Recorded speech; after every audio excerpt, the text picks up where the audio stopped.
Hey folks, in this video we are going to look at a very cool checkmate in 10 moves when you're playing black against white opens with the queen's pawn to d4. This is a variation in the Budapest Gambit called as Fajarowicz. So let's get straight into the cool checkmate line. So white starts with d4, black plays knight f6, c4, very standard move, and then black goes e5. Inviting white to take on e5 with white does, and then black goes to knight e4. Now this is where Fajarowicz variation of Budapest Gambit starts. Now white has three popular options: pawn to f3, pawn to a3, and knight to f3. Now for this checkmate variation we'll be focusing on pawn to f3 variation. So white goes ahead and plays pawn to f3, after which black goes bishop to b4 check. Now this is important because this is restricting the escape square of the king on d2.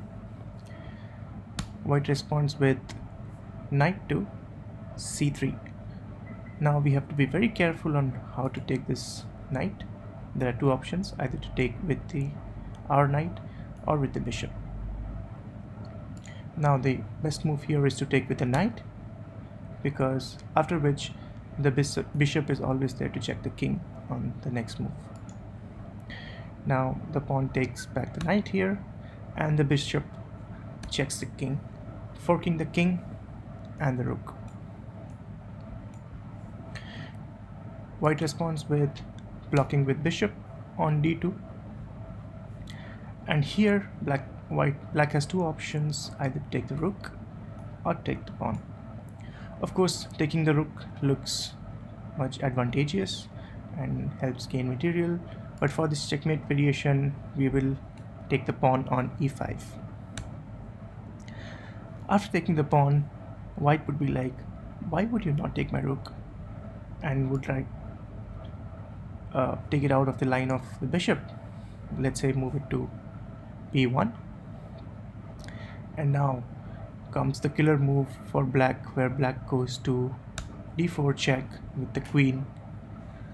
There's only one way to prevent this, with pawn to g3, but black ends up taking the pawn on g3 with the bishop with another check, and when white takes the bishop on g3 with the pawn, it's queen to g3 checkmate.